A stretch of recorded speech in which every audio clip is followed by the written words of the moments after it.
It sounds like a contradiction, a crime without a criminal. But that's the meaning of NCR, not criminally responsible.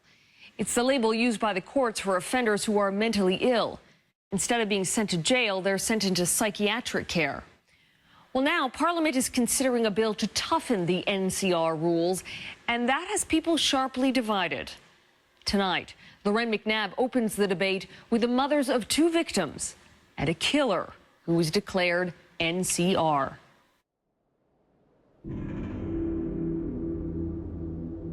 July 30th of 2008, I was here at home, had the TV on, and we heard the news. A normal bus ride turns into a nightmare when the suspect began to stab him with a giant knife. A voice tell him to kill and dismember the young man. I remember I was standing right here, and I hit the floor. I went out that door and just screamed, no.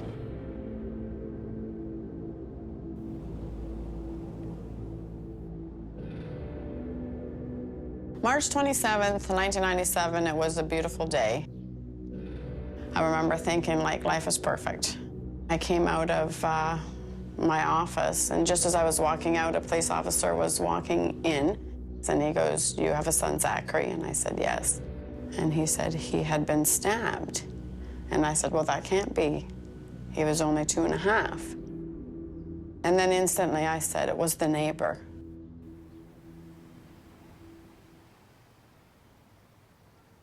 Two mothers, 2 sons. One verdict. NCR, not criminally responsible. Those 3 words remind these women of their loss. It means the killers were so deluded by mental illness they did not know what they were doing at that time. Carol Dedeli, mother of 22-year-old Timothy McLean, killed by Vince Lee in 2008. We also believed that this person that had done this crime would be put away for a long, long time.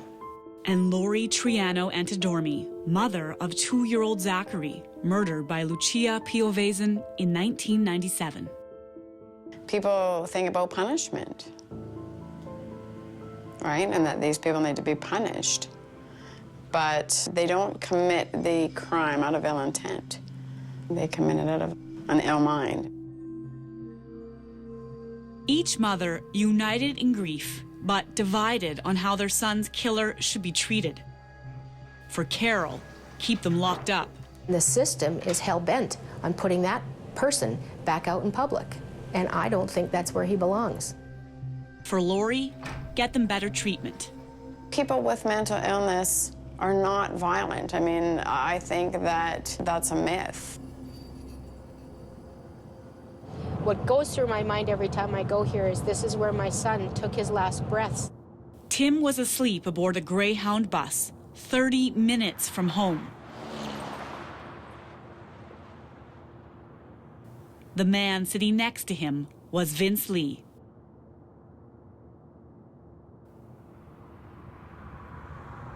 The first 2 blows, I'm told, were severe. One was the upper chest, one was in the neck. Vince Lee beheaded Carol's son, removing his eyes and his heart. Some parts were even cannibalized. 5 years later, Carol regularly visits this memorial, marking the spot where her son was killed. How do you come here and look at all of this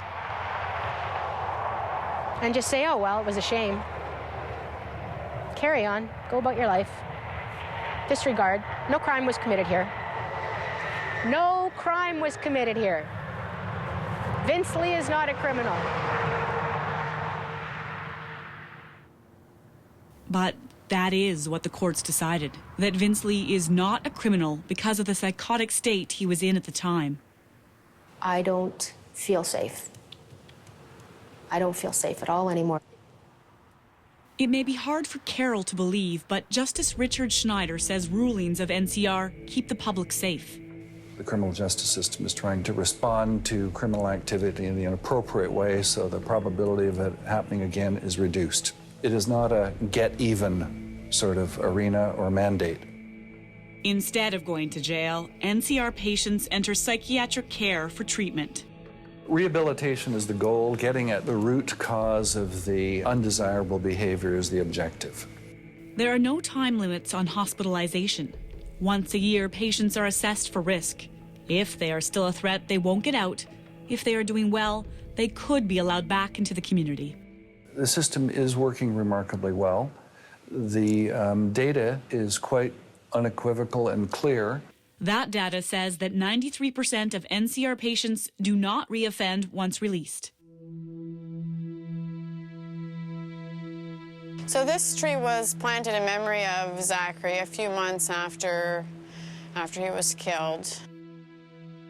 I mean, I think sometimes it's hard to have Zachary remembered by his death because, like I said, I try and focus on the life, but at the same time, it's his death and the manner of his death that we hope will help to increase education around mental health and decrease stigma. When Lori first met Lucia, they were friendly, often sharing a cup of coffee. But when Lori became pregnant with her first son, Zachary, Lucia, who has schizophrenia, started showing some disturbing delusions. So her son who died, she believed that he was reborn in Zachary's body. Verbal assaults, threats, erratic behavior. Lucia refused medical treatment and was in and out of custody. Then, one day, without warning, Lucia, in a psychotic state, walked up to Lori's little boy playing in the alley and stabbed him 10 times. She killed Zachary to release the spirit of her son. I don't think anybody ever imagined that she could do that. Lucia was found not criminally responsible a year later and is now in this psychiatric institution. She still is delusional. She still poses a risk, so she is still in the facility. They need treatment, just like somebody, with diabetes or cancer. I mean, it's a disease of the mind. They didn't ask for it. If Lucia went through the criminal justice system, she may have been released without treatment. Vince Lee, meanwhile, is in this mental health facility, and he is responding to treatment. He has even been granted some freedoms, including unescorted passes on the property. That doesn't sit well with Carol. A killer is a killer is a killer, mentally ill or not. He's sick. Put him in a facility that can take care of his illness, but keep him there. First of all, it should be noted, these are extreme outlier cases. It was those extreme cases, like Vince Lee's, that led the Conservative government to propose tougher legislation in a promise to protect the public. Individuals are frightened by behavior they don't understand, behavior that doesn't seem to make sense. When the bill was introduced this year, it recommended keeping dangerous NCR patients in hospitals longer, for a minimum of 3 years. But determining who is dangerous is the challenge. If there's anything we know in this business, we're conspicuously bad at predicting human behavior. Schneider also says that longer psychiatric hospital stays won't make the public any safer. If the civil mental health care system had contained these individuals so that they didn't slip further downstream and end up committing criminal offenses, then individuals with mental illness coming into the criminal courts would be a relative rarity. I guess one of the responses to the proposed legislation is, if it ain't broke, don't fix it. Lori also added her voice to the choir of opposition surrounding the bill. More efforts need to be directed to before the crimes are committed. We tried to stop the behavior. We tried to get someone to intervene. And I think one of the hardest questions is that question, would Zachary still be alive if the mental health system worked better? Because the answer is probably yes. Do you or have you forgiven Vince Lee? I don't think it's my job to make Vince Lee feel better about what he did to another individual. I think that's his own to live with. I think my job is to survive it to the best of my ability, to not let this destroy the rest of my family. Next, not criminally responsible, a killer's recovery. There were many a night when I would go to bed, you know, with tears in my eyes.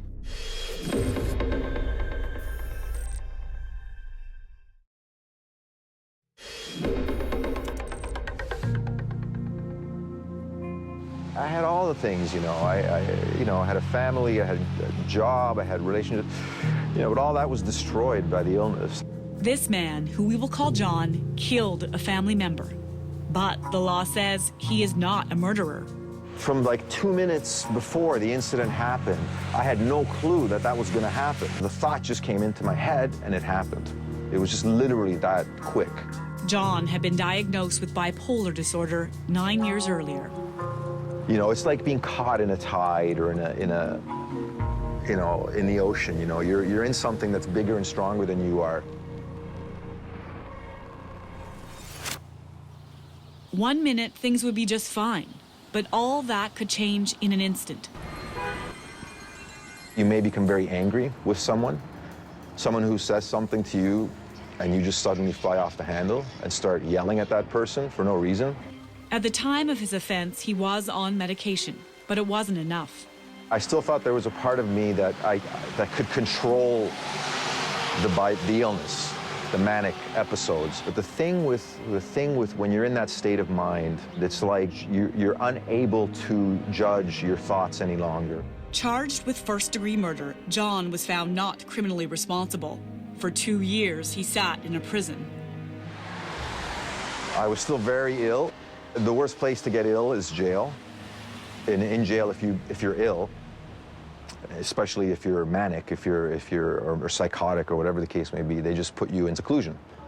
Eventually, he was sent to a psychiatric institution. Forensic hospitals resemble jails more than they do hospitals. It's not the same hospital where you take your grandmother who needs a hip replacement surgery or something like that. They're not like that at all. They're places that they're secure, locked units. There's usually a 15, 20-foot fence around it, outside. John then spent 2 years as an inpatient, receiving intense therapy and proper medication. They can be very restrictive, oppressive places. There were many a night when I would go to bed, you know, with tears in my eyes. He also now understands his illness. I'm aware of that. I can see that, how that happened to me. See, I can see how that little voice deceived me.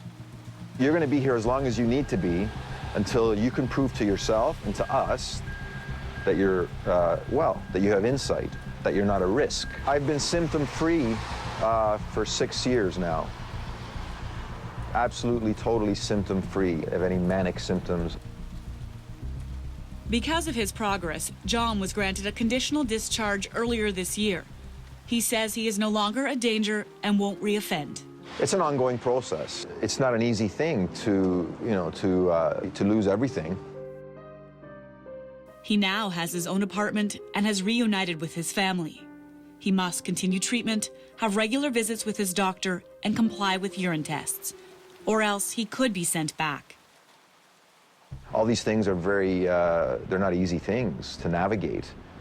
And so I find myself now having to rebuild my life again literally from nothing. But public safety and victims' rights, not recovery, are the focus of the NCR reform bill. Had it been in place, John's 2 years in a psychiatric institution would have likely turned to 3. Recovery is possible from even the worst kinds of mental illness. Recovery is possible. Those words are hard for Carol Dadelli, mother of Timothy McLean, to believe, especially when talking about Vince Lee. I don't have confidence that he should be out living in the community free with no criminal record. No, not at all. But this man, who counsels Vince, thinks differently. He has full awareness of what he did, what happened on that bus, and he has as much remorse as you would hope a person would have. Chris Somerville is executive director of the Manitoba Schizophrenia Society. He says the public will be surprised by the man he knows. He's a very quiet person, a reserved person, a polite person. He knows it was wrong, and so he has even made a vow to himself that he will take medication for the rest of his life so as to manage his schizophrenia. Chris argues that sensationalism has gotten in the way of facts. The only reason why the public, your viewers, think that people like Mr. Lee are going to continue to be violent is because we profile a few high-profile cases and we don't tell the public about the vast majority of people who are doing well, who are receiving various kinds of treatment, and yet they can still be symptomatic. So to be symptomatic doesn't mean that you're going to be violent or act out in violence. That is just a myth. Even one act of violence is too much for Carol, whose son was murdered 5 years ago. I can't stress enough how I think he needs treatment. I just propose that he continue to get that for the rest of his natural life in a locked facility. For Lori, whose son was murdered 16 years ago, she finds solace in remembering her little boy. I think that he wouldn't want anger. He would want understanding. Is it about punishment or rehabilitation? I very much see this as his legacy.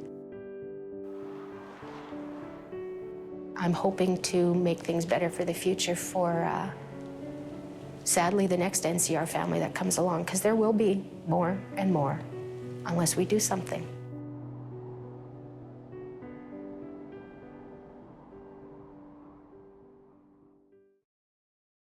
Bill C-54, calling for tougher rules for dangerous NCR offenders, passed the House of Commons in June, but it was suspended when Parliament was prorogued. With Parliament now back, it was reintroduced this week and is now headed for debate in the Senate, the last step before becoming law. We'll be right back.